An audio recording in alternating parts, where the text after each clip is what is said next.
Latest surveys have been revealed of the burglary hotspots in the UK. Turns out if you live in M21, postcode in one part of Manchester, you're most at risk.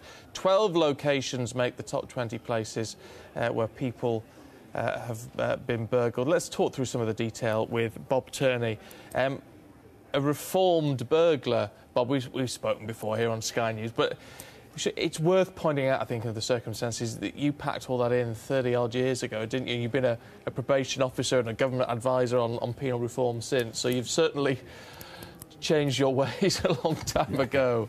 Yeah, but I mean, what people need to do is to be a bit more aware of their property. You know, when you talk about home security, they throw their hands up in horror and think it's going to cost. It doesn't. It's quite inexpensive, but it's just thinking as the burglar thinks and just keep yourself protected. But what makes a hotspot? I mean, why is it that these areas are being particularly hit, do we think?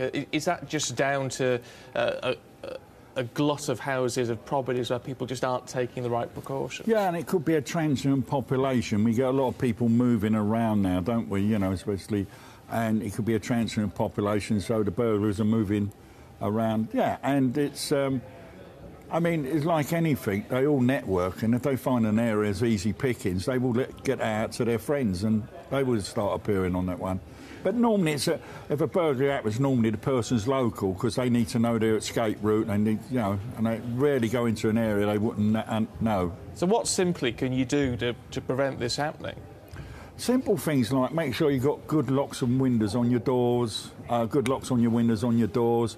A good lock is only as good as the door it's on, so if you put a lock on a flimsy door, the door will go. Wheelie bins, that's a good one. Just train them up because they use them as climbing frames. Right. Get to know your neighbours. Get to know the people that visit your house, like my postman Dave, know him very well.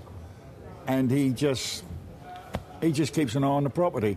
Dave happens to be a social worker that delivers letters. Yeah. No, he's really good. So if we, look after them people. If you're going away, get a neighbour to put a car up your driveway.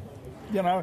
Should you do things like closing curtains though, so that people can't see in through windows, or is that a giveaway, telltale sign? It could be if you just close them and leave them all day. You know, it's just really looking after your property. You know, if a property looks a little bit run down.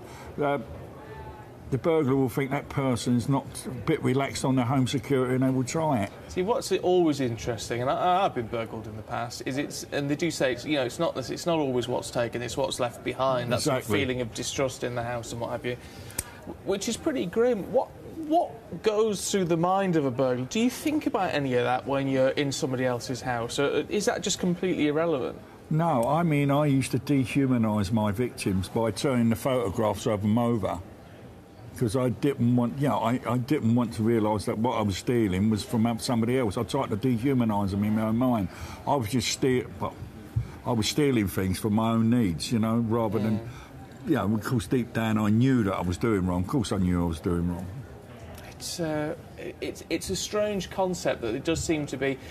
Because, I mean, we know that, from your background, and you managed to turn things around, but you came from a notorious estate, and you had dyslexic? Dyslexic. So that there are contributing elements to that. Does that mean we need to have sympathy, or some sympathy towards burglars? I mean, you've turned yourself around, other people can, but there seems to be a growing attitude now of absolute frustration that this is going on, and I mean, what is your view of the people who are out there doing it right now? Well, you don't have sympathy for them. No way you have sympathy. When I was a probation officer, I used to work with burglars, and they had appalling backgrounds. And so we'll help you to address that, but first of all, we've got to address your behaviour. I mean, what was interesting, a friend of mine in probation, we had the same sort of upbringing. He went off to become a probation officer. I went to prison. We met back up when we was both probation officers. So it's not necessarily your background that gives you, it's your attitude. I mean, people have often asked me, what turned your life around? And basically, I stopped feeling sorry for myself and started feeling sorry for my victims.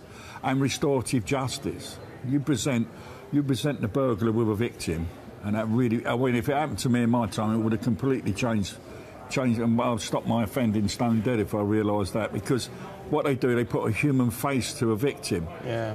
See, when a crime's committed, it's deemed to be committed by the state. the victim goes one way, the perpetrator goes the other way, never the twain should meet.